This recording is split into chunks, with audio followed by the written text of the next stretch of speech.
को cheque mentor YouTube channel पे स्वागत करता हूँ, वेलकम करता हूँ। फ्रेंड्स, मैं आज जो बात करने जा रहा हूँ वो ये बात करने जा रहा हूँ, पूरे बिहार में तकरीबन 60 से 70 हज़ार टीचर्स हैं जो ये आपको NIOS से प्रशिक्षित हुए हैं।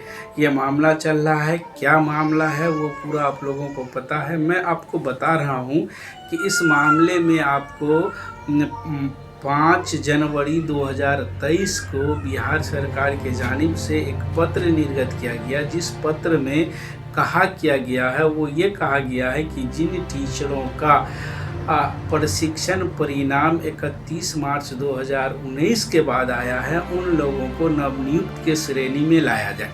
क्या है ये समझिए।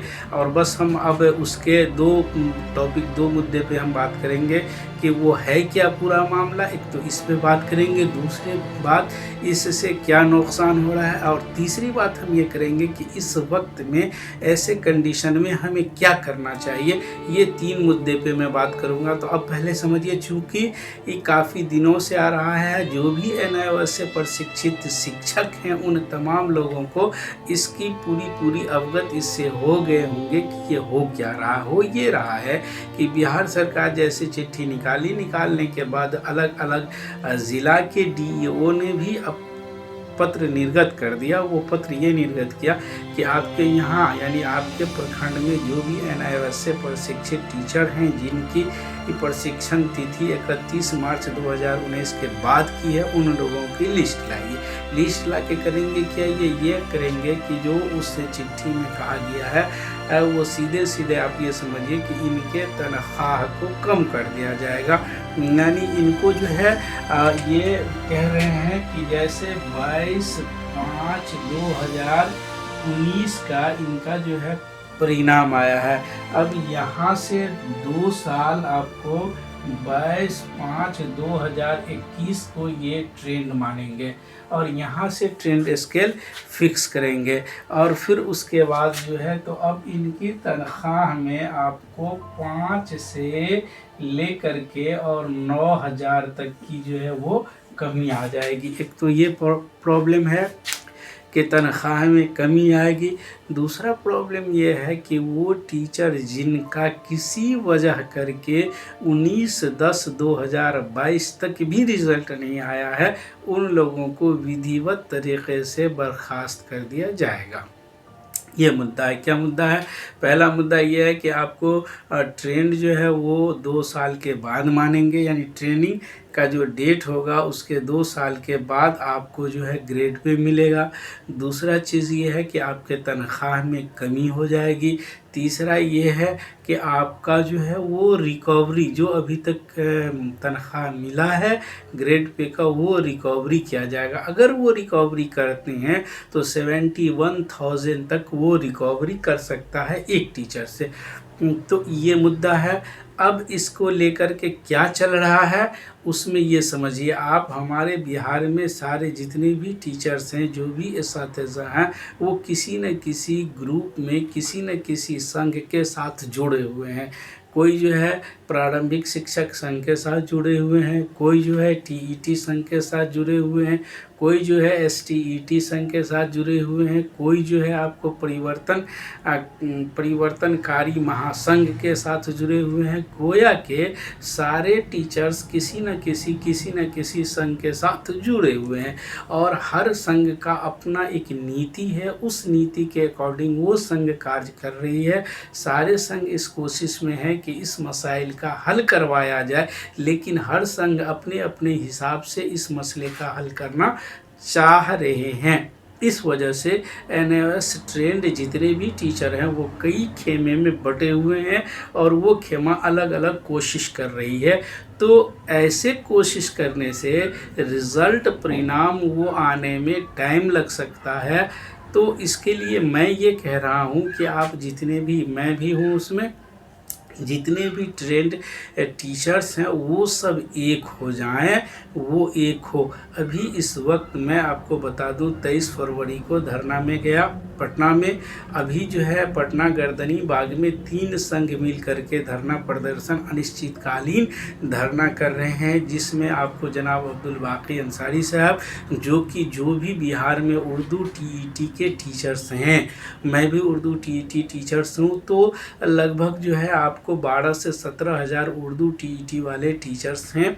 इन लोगों को पता होगा कि इनके बहाली के वक्त में क्या क्या हालात पेश आए थे, किस किस दौर से गुजरना पड़ा था, और तमाम हालात को जमकर मुकाबला किया, और उस वक्त में क़यादत किए थे जनाब अब्दुल बाकी अंसारी साहब। तो इस टाइम में वो क़यादत कर रहे हैं और उनका 2 संघ साथ दे रहे हैं, जिसमें आपको परिवर्तन कारी महासंघ दे रहे हैं और दूसरा आपको टीईटी संघ दे रहे हैं। तो हम जो भी एसातिज़ा हैं जो NIOS से रिलेटेड हैं, जिनको ये मसाइल पेश आए हुआ है, आपको हम बता दें कि लगभग जो है सारे ज़िला में, कुछ ज़िला को छोड़ करके, एक आध ज़िला को छोड़ करके अब सभी ज़िला में DO ने ये लेटर निकाल दिया है कि आप जो है आपके यहाँ जितने भी जो है NIOS से ट्रेंड टीचर हैं, उन लोगों की पूरा डेटा हमें दीजिए।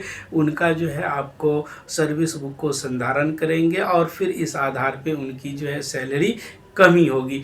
तो इसलिए अगर अभी हम लोग अब उसके अलावा कल आप देखे होंगे शिक्षा मंत्री के पास बहुत सारे टीचर्स गए हुए थे, तो उन्होंने कहा कि तुम लोग फेल वाले हो क्यों आए, और वो चले गए सीधे तौर से, पूरी बात ही उनकी नहीं सुनी।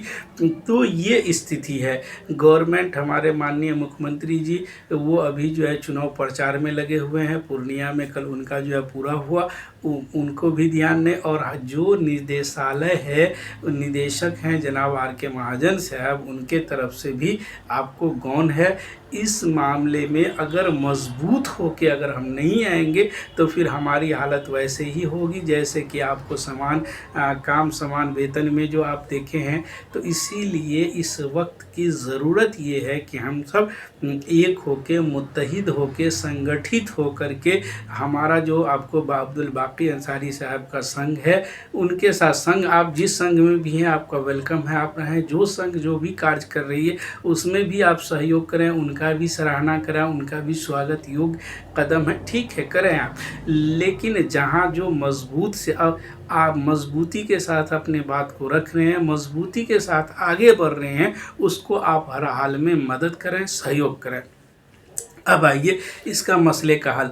कोई साथी कह रहे हैं NIOS ऑफिस से जो चित्र, अगर NIOS ऑफिस के डायरेक्टर जो है इस बात को निकाल दे तो इस मसले का हल हो जाएगा। आपको हम बता दें, चीख के NIOS कह रही है कि जो भी शिक्षक जो है 31 मार्च जो है वो आपको वही डेडलाइन है और वो प्रशिक्षित उसी में है। ये मुद्रण तिथि है न कि जो है रिज़ल्ट प्रकाशन तिथि है। ये एक मुद्रित तिथि है 22/5/2019, लेकिन इसको कोई नहीं सुन रहा है। उसके अलावा पूरे भारत में मेरा आपको क्या कहते हैं, उड़ीसा से, उसके बाद उत्तराखंड से, एक साथी और कहीं से थे, मतलब अदर राज्य से, उन लोगों का कहना है NIOS पे कई केस लदा हुआ है। NIOS सीधे से कह रहा है कि मुझे जो करना था वो मैं कर दिया, अब आप जानिए, बिहार सरकार जाने और आपका जो है शिक्षा मंत्री या फिर ये कह लें कि शिक्षा निदेशालय जाने।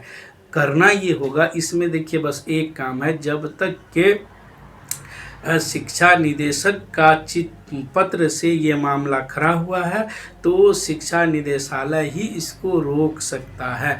उनका फिर से पत्र आएगा और फिर ये मामला ख़त्म हो जाएगा। और शिक्षा निदेशालय ऐसे मानेगा नहीं जब तक कि हम लोग मजबूत होकर के, एकत्रित होकर, संगठित होकर उनके सामने अपनी बात को नहीं रखेंगे, तब तक वो मानेगा नहीं। एक तो ये है। दूसरा, कोई साथी कह रहे हैं कि हम जो है कोर्ट का शरण लें। तो कोर्ट के शरण लेने से क्या होगा ये समझिए। कोर्ट जाएंगे आप, हो सकता है कोर्ट आपके फेवर में डिसीजन दे दे या पूरा दे दे, हो नहीं सकता है वो दे ही देगा।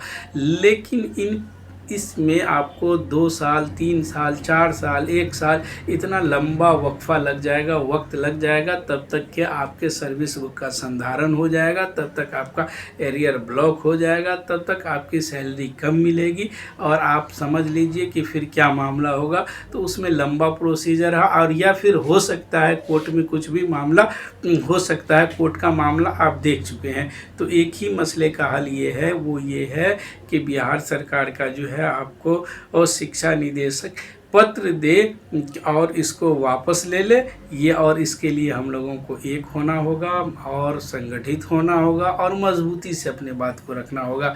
फिर मैं बुध को यानी कि बुध को फिर पटना पहुंच रहा हूं। जितने भी लोग देख रहे हैं ज़्यादा से ज़्यादा आप लोग धरना स्थल पे आइए और इनका मजबूत कीजिए और मजबूती से अपनी बात को रखिए। आप सब लोग देखें, इसके लिए आप सभी लोगों को बहुत बहुत शुक्रिया। Audio Jungle.